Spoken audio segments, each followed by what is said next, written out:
When I'm done training new managers and talking them through the responsibilities of their new role, one of the most common pieces of pushback that I get is that they don't have time. Let's be honest, very few managers these days are actually managers, especially new ones. You still have all these individual contributor duties that you have to attend to.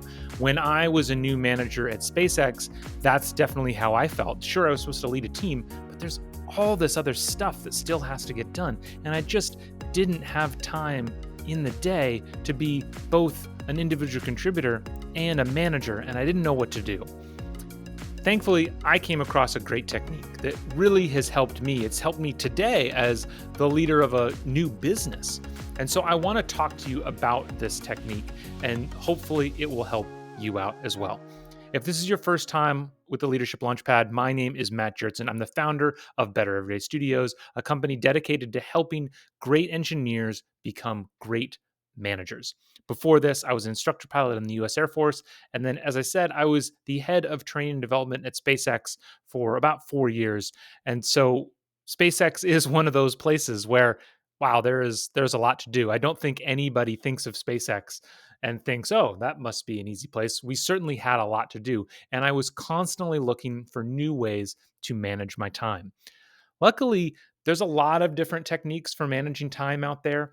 And I want to share one that really helped me with you today. And it came from a guy named Paul Graham. He's the co founder of Y Combinator. And so he's certainly seen his fair share of startups and watched them go through these crazy growth phases.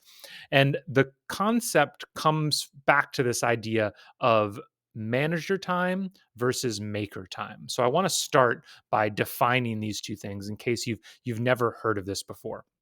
When you are an individual contributor, you're working at a company, certainly any creative endeavor, a lot of things require a lot of deep focus. It's because you're a maker, right? When you are a person out in the company, the majority of your time is spent making things, making actual product, making PowerPoint briefings, making presentations, making whatever, a report, whatever it is. And most of those things that you are making, they take a lot of focus. And so if you look throughout your day, you need these big blocks of 2-3 hours. And so a maker's day is basically broken up into a couple big chunks, and just a few, 3 15-minute meetings put into the wrong portions of a day can destroy an entire day, because it takes so much time to kind of get spun up, get in the zone, get working, remember where you're at on a project, get productive, that it might be 45 minutes or an hour before you're really getting stuff done. And so if you're an hour in and then there's a meeting, well, now the process of getting productive really starts over. And so at the end of that meeting, there's another hour long portion of getting into it. And now it's lunchtime. And then you're just getting into it. And now there's another meeting. And so the thing about maker days is that they have to be very wide open. That's a maker's schedule.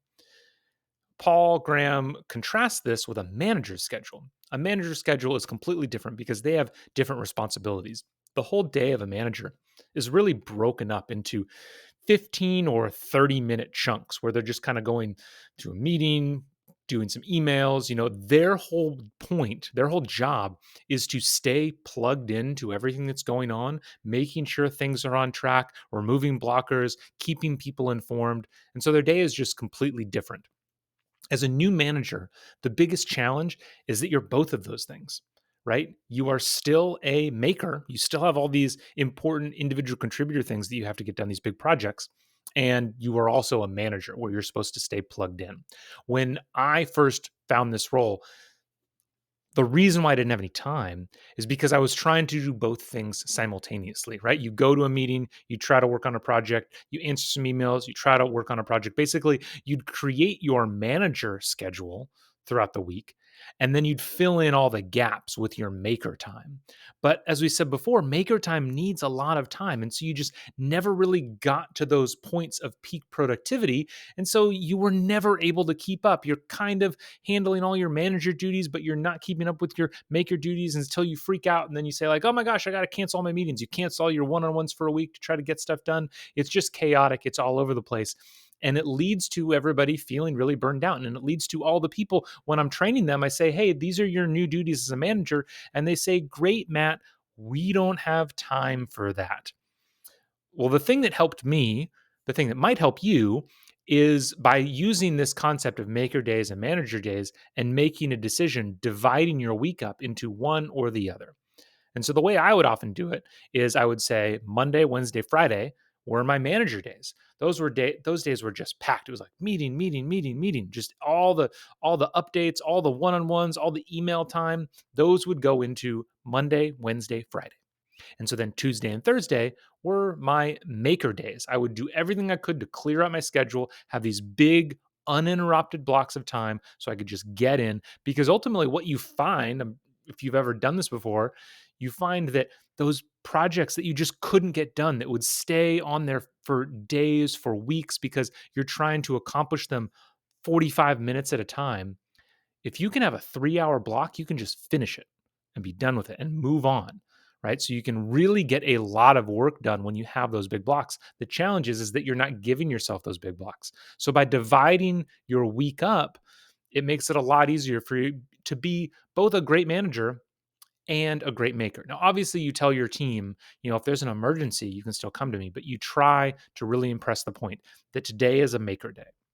If you can't break up your days like that, then another successful strategy similar to this that I see a lot of people do is they just split their days in half, where maybe mornings are maker mornings. And so they clear out, say, no meetings in the morning. You're highest energy, you're super caffeinated, you're ready to go. You come into work, maybe you come into work early and you just jam. Right, on whatever big project you have. You got a bunch of coding to do, you got a bunch of designing to do, whatever it is, you just jam on it. You get through to lunch, and then you come back from lunch and you're like, okay, now's the manager time. How's everybody doing? Let me follow up on the emails. Let me get all that stuff done. It's the same concept, but now you can spread it out through your entire week. And so you're not telling your team, hey, for this whole day, I'm kind of out of it. But whether you do it day by day or by half days, the concept is the same. However you choose to manage your schedule, the thing you have to realize is that being a manager and being a maker hold very different responsibilities, and being successful in those responsibilities looks very different. It requires a very different schedule. And so in order for you to be successful, you have to kind of lean into that and make deliberate decisions about what your days are going to look like. This is the only thing that has kept me above water at many times when I was at SpaceX, when I was at other startups, today running my own business. And so I hope it helps you a little bit. If it did, make sure to subscribe to this channel so you can see the next episode of the Leadership Launchpad, and I will see you next time.